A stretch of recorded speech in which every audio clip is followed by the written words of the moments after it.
Hello, मी आहे सविता आणि आजच्या भागामध्ये आपण ना ह्या छान अशा उशा घरच्या घरी कशा बनवायच्या ते बघणार आहोत आणि तेही अगदी उरलेल्या छोट्या-छोट्या कपड्यांच्या तुकड्यांपासून किंवा आपल्या घरी जुने कपडे वगैरे असतातच, तर ते जुने कपडे किंवा छोटे-छोटे कपड्याचे तुकडे असतात ना, ते फेकून देण्यापेक्षा ना, ह्या अशा छान उशा तुम्ही घरच्या घरीच तयार करू शकता. तर तुम्ही माझे व्हिडिओ बघितलेच असतील. मी म्हणजे स्टिचिंग वगैरे करते आणि काही ड्रेसेस, ब्लाउजेस किंवा लहान मुलींचे ड्रेसेस शिवून दिलेले होते. त्याच्यातले छोटे-छोटे तुकडे होते ना कपड्यांचे, ते असेच शिल्लक होते आणि ती मी एका पिशवीमध्ये भरून तसेच ठेवलेले. आता टेलरिंग करणाऱ्या महिलांकडे किंवा टेलरिंग करणाऱ्या व्यक्तींकडे ना असे कपड्याचे तुकडे भरपूर साचलेले असतात. कधी-कधी आपण फेकून देतो. पण हा व्हिडिओ तुम्ही नक्की बघा. हा व्हिडिओ बघितल्यानंतर हे कपड्याचे तुकडे तुम्ही कधीच फेकून देणार नाही. कारण या उरलेल्या कपड्यांपासूनच ना छानशा उशा आपण बनवणार आहोत. तर सगळ्यात आधी काय करायचं, ह्याच्यामधले हे जे कपडे आहेत ना त्याचे असे शक्य होतील तेवढे थोडे छोटे-छोटे तुकडे असे कात्रीनं कट करायचे म्हणजे उशा छान मऊ होतात. असेच कपडे भरले ना तर मध्ये-मध्ये असं घट्टसर अशी उशी लागते. त्याच्यासाठी असे तुकडे कट करून घ्यायचे. तर पाहू शकताय मी 1-2 कापड कट करून दाखवते. असे कसे कुठल्याही आकारामध्ये तुम्ही असे कापडाचे तुकडे बनवून घेऊ शकता. एक 4-5 कपडे एकमेकावर ठेवून एकदम कट केले तरीसुद्धा चालतील. तर हे जे उरलेले कपडे होते त्याचे असे छोटे-छोटे तुकडे मी कात्रीच्या साहाय्यानं बनवून घेतलेले आहेत. पाहू शकताय सगळे कपडे मी कात्रीनं छोट्या-मोठ्या आकारामध्ये कट करून घेतलेले आहेत. तर तुमच्याकडे सुद्धा असे जर कपडे असतील ना तर त्याचा उपयोग तुम्ही नक्कीच करू शकता. तर टाकाऊपासून टिकाऊ अशी सुद्धा म्हणू शकता या उशींना तुम्ही. त्याच्यानंतर मी इथं जुन्या कापडाचे 2 पीस घेतलेले आहेत. तर माझा एक जुना गाऊन होता त्याचेच हे 2 तुकडे घेतलेले आहेत. तुम्ही कुठलंही चांगलं कापडसुद्धा वापरू शकता किंवा तुमच्याकडे असे ड्रेस, गाऊनचं किंवा साडीचं कापड असेल ना तर ते सुद्धा वापरू शकता.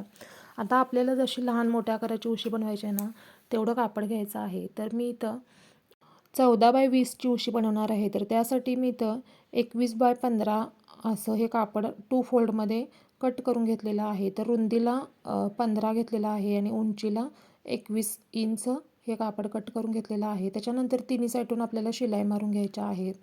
तर पाहू शकता एका साईडून मी फोल्ड केलेली साईड होती त्याच्यामुळे मला फक्त दोन्ही साईडला शिलाई मारावी लागलेली आहे.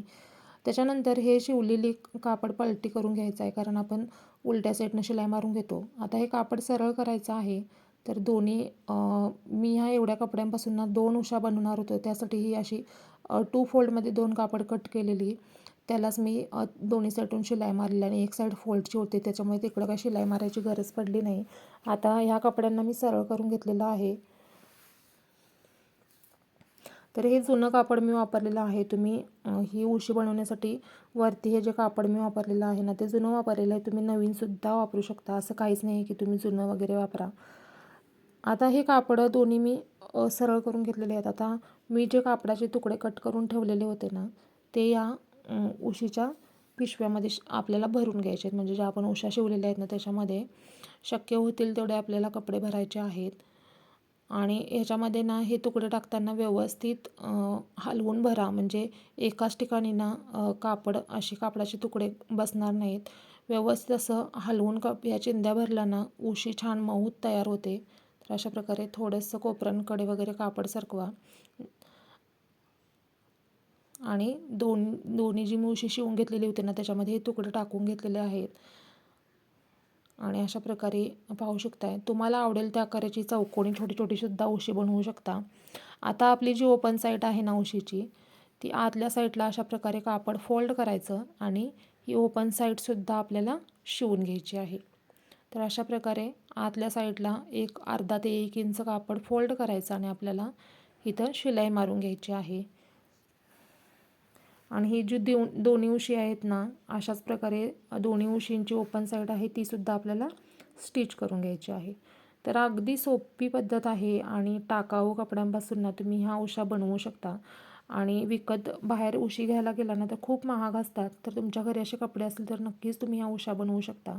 तर मी दोन्ही ओपन साईड शिवून घेतलेल्या आहेत आणि अशा प्रकारे छान मऊ आणि विकतच्यापेक्षा सुद्धा भारी टाकाऊपासून टिकाऊ अशा ह्या उशा तयार झालेल्या आहेत. व्हिडिओ कसा वाटला कमेंटमध्ये नक्की कळवा. आता माझ्या पिल्लूची ना ह्या उशा शिवताना मध्ये-मध्ये लुटपूट चालू होती कारण तिलासुद्धा व्हिडिओमध्ये यायचं होतं. म्हटलं चला तिचासुद्धा एक छोटासा व्हिडिओ काढूया आणि अशा प्रकारे तिचासुद्धा मी व्हिडिओ काढला. चला उषा कशा वाटल्या कमेंटमध्ये नक्की कळवा आणि तुम्हीसुद्धा नक्की बनवून पहा. आणि हे माझे छान छान व्हिडिओज तुम्हाला कसे वाटत आहेत ते सुद्धा कमेंट्समध्ये कळवा. आणि व्हिडिओज आवडत असतील तर चॅनलला लाईक शेअर आणि सबस्क्राईब करा. पुन्हा भेटूयात नवीन व्हिडिओमध्ये. तोपर्यंत बाय.